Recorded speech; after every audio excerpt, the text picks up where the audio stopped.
So, off to the exotic East, or we're bringing it here. Quite colourful. These are the resources that you'll need. Some eggs and some materials. And I guess we're looking at quite an extreme here. So we've got meditation on one end of the spectrum through some flowing movements right up to the high energy Bhangra and Bollywood. So we're going to be able to do that with our bodies, of course, and the music that we make, but we're also going to be relying on some background sounds quite heavily for this. The East, and the exotic East particularly, is a sound world that most people will have had some exposure to. It's sort of whether that's a really soft and gentle flute, or whether that's the sound of a drone and tambura. Most people will recognise it, and it will put them in a certain kind of place, time, and mood. And that's what we're working with.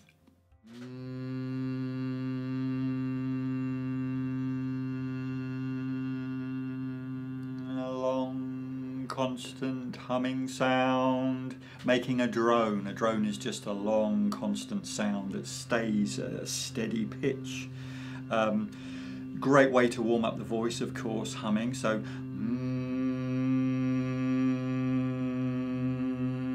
starts to tickle around here, and we can move it around the throat and the head, and maybe this is going to be a really good activity to do against a drone that you maybe have got on a CD or on a sound source from somewhere, so you can drone along with it and also mess with that drone, changing the notes. So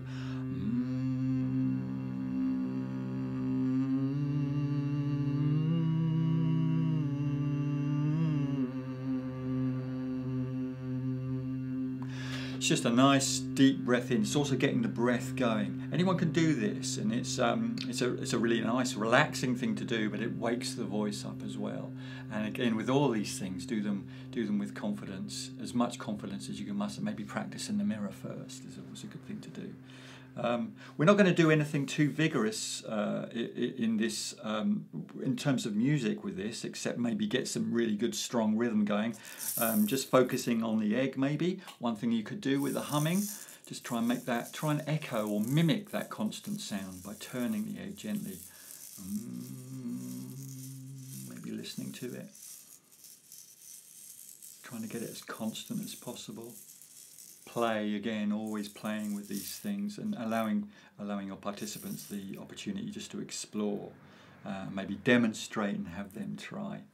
Another lovely thing to do with the eggs is simply to spin it and watch. And ever so quietly sort of drift off into an entirely different place, wherever that is.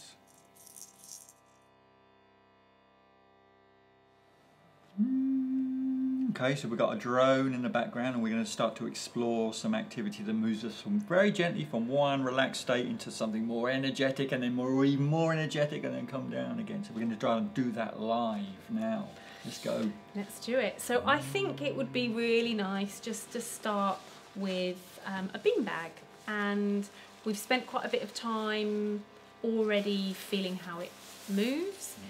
And so I'm going to start to challenge my participant to think about a balance. So where we might balance our beanbag, and just to bring us into a little bit of a calm, meditative state, so we can find a relaxed position with our hands. And you can hear in the background the drone gently supporting us in this activity. Nothing too much happening here. Maybe there's a voice in there that's just rising above the drone. Oh, I like that. And you can just encourage just gentle balancing. This might be something that becomes a little bit faster, a little bit fun. But it might also be something that's a real challenge to people, and you need to keep it calm and slow, just so that people get the idea of taking their time over something. You could, depends how you're feeling, you can use the table as a support. And gradually the music in the background is the energy of it is starting to raise. Perhaps the voice is doing more. Perhaps there's a flute that's starting to play some more notes, and just building the intensity of what's happening in the room. Slightly sped up, of course. Yes. And as the tempo is raised, just these wonderful vibrant scarves that you have in your box, they really lend themselves to the dynamic of the music. So just allow yourself, your participant, to explore the feel of them and the way that the scarves work. Again, if you're still in the warm-up stage, you could be quite articulate about where you'd like them to warm up, even through the fingers. You could start getting a little bit of the Bollywood feel, doing a little bit of the shoulder in there. Again, you might want to think about different levels, exploring, encouraging, engaging, allowing the participant to move as they want, allowing the scarf to travel as it needs, to take it on its journey. And maybe at some point as the music is starting to rise, perhaps the tablas, the little drums, the Indian drums have come in, and we're starting to join in with some kind of rhythm that either fits or goes across it, playing with these ideas and building the intensity. You could also use increased volume at this stage if your sound system that's in the room that you're using can cope with it. So we're getting some of that kind of musical action going and perhaps blending with some of the physical stuff as well. Keep that going, and then at some point I might just move over to the machine and flick in something even of a higher energy, maybe some Bhangra or some Bollywood. So lots of heavy drums and big choruses and singing, and we might move appropriately. Yes. Okay, so we are going to learn a few Bollywood dance moves today. Again, you can play with putting these moves into a routine. You might want to expand them, putting in a prop of your choice, perhaps a scarf, but I'll show you some examples and see who might be interested in learning something new. So we have classic light bulbs. So imagine you're unscrewing a light bulb, and you can play again with level and direction for this. So I'm alternating my hands, one forward, one back, but it could be that you're going to the side. You could use the lower level, however you want to, for your light bulbs. Come here. So imagine you are saying to somebody, come here, come here, come here, come here. And again, that might be with just one hand. Come here, come here. You might want to change the orientation. Again, using both hands. So you've got your come here hands. Shoulders. So I'll show you this, I'll demonstrate this to you. This is quite a workout on your shoulders. So depending on your participants, you might just ask them to move the shoulders up and down, listening to that quite driving beat of some Bollywood music. You could see, okay, shall we try? But depending on their capabilities, you can go for the full arm extension if you want to. And again, that's a really nice one to add a little prop into at this point. So experiment, maybe use shakers for that as well. And then we've got the push away.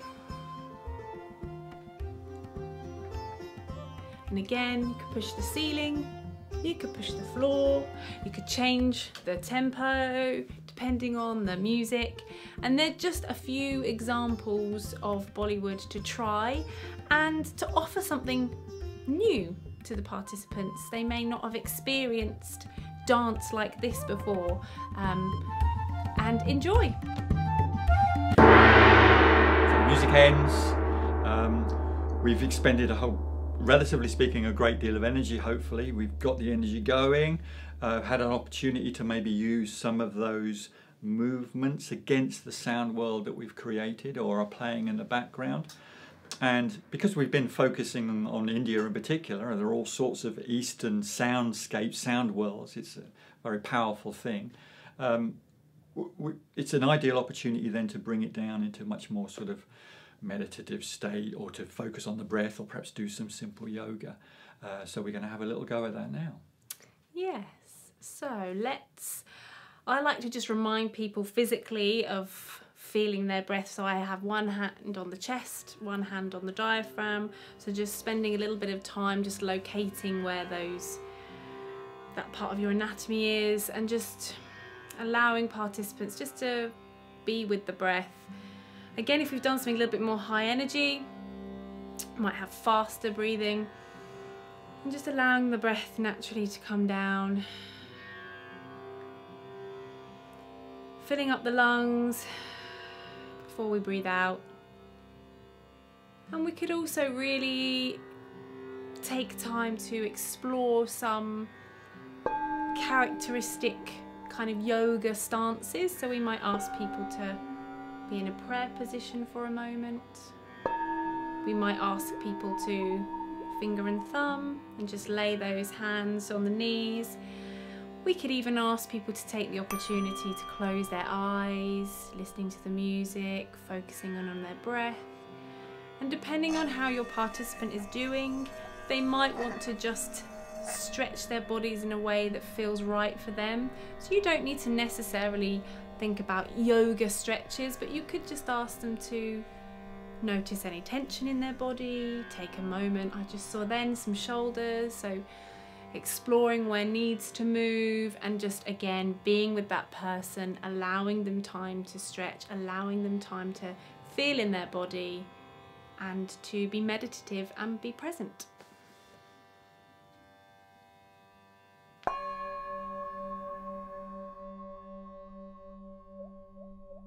So, just bringing that to a close now.